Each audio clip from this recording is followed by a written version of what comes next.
Lengo la kuwaita leo hapa ni kwa ajili ya kuzungumza na wanakatavi kama nilivyotangulia kueleza, kwa ajili ya kuwapa taarifa za mambo mbalimbali. Lakini pia kama tunavyofahamu kwamba siku ya jana Mheshimiwa Rais aliweza kutoa maelekezo ya kuhakikisha kwamba wananchi waendelee na shughuli zao za kiuchumi kama kawaida. Lakini nitoe shukrani kwa wananchi wa mkoa wa Katavi kwamba katika kipindi chote wamekuwa katika hali ya usalama na wamefanya ushirikiano wa hali ya juu na serikali kuhakikisha kwamba mkoa huu unaendelea kuwa katika hali ya usalama. Na kwa maana hiyo wote tunatambua kwamba shughuli za kiuchumi na shughuli za kijamii hazikusimama na zilikuwa zinaendelea kipindi chote. Lakini kwa leo ni msisitizo tu kwamba shughuli hizo zote ziendelee kwa sababu mkoa wetu umeendelea kuwa salama mpaka kipindi hiki.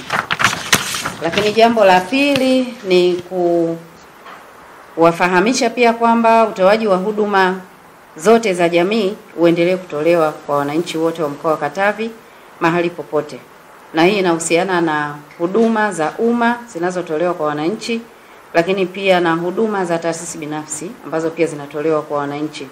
Kwa mfano tuna huduma za elimu, tuna huduma za afya, usafiri, masuala ya biashara kwa maana ufunguaji wa maduka, ufunguaji wa masoko, vituo vya mafuta na kadhalika. Kama nilivyotangulia kueleza kwamba huduma zilikuwa zinaendelea kutolewa, lakini sasa zitolewe kwa upana wake na ukamilifu wake kwa sababu mkoa wetu ni salama.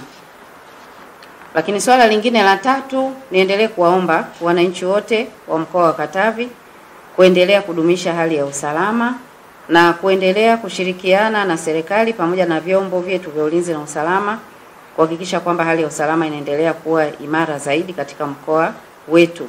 Na niwaombe pale ambapo watabaini dalili zozote za uvunjifu wa amani au dalili zozote za kufanya mipango ya uvunjifu wa amani au kuleta taharuki, basi waweze kutoa taarifa kwetu kwa maana serikali na vyombo vya ulinzi na usalama ili tuweze kuchukua hatua zitakazohakikisha kwamba usalama wa wananchi unaendelea kubakia sawa sawa. Lakini lingine niwaombe pia wananchi kuendelea kuepuka ushawishi unaohusiana na kuleta machafuko au kuvuruga amani kwa namna yoyote ile, kwa sababu jambo hilo lina athari kwa kila mtu na lina athari kubwa. Hivyo niwaombe wanakatavi wasifanye hivyo.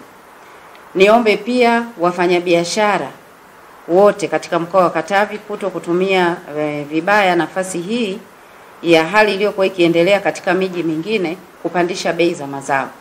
Niwaombe sana bei za mazao, bidhaa mbalimbali zote ziendelee kuwa bei za kawaida, na zile bidhaa ambazo bei zake huwa zinapangwa na serikali kwa maana bei elekezi inatolewa na serikali, kwa mfano masuala ya mafuta, niwaombe sana waendelee kufanya biashara zao na kuwahudumia wananchi kwa bei ambazo zimepangwa na serikali. Lakini kwa bidhaa nyingine ambazo hazina bei elekezi ya serikali, wote tunafahamu bei za sokoni zilivyo ndani ya mkoa wetu, niwaombe kuendelea kufanya hivyo. Tumefanya tathmini ndogo mpaka sasa katika kipindi chote hatukuona ongezeko lolote la bei, lakini nazungumza hapa kwa maana kuwakumbusha kwamba waendelee kutoa huduma kwa wananchi kwa bei zilizopo sokoni, kwa bei zinazoendana na uhalisia wa maisha ya wananchi wote wa mkoa wa Katavi. Nimalizie kwa kuendelea kuwashukuru sana wananchi wote wa mkoa wa Katavi, yakiwemo pia makundi maalum ya vijana, makundi ya viongozi wa dini, viongozi wa mila, wazee, wanawake, vijana, waandishi wa habari na wanakatavi wote kwa ujumla kwa kuendelea kudumisha amani ndani ya mkoa wetu. Mkoa wetu uko salama, kwa hiyo kama ilivyoelekezwa niombe kila mmoja aendelee na shughuli zake akiwa hana hofu ya aina yoyote ile.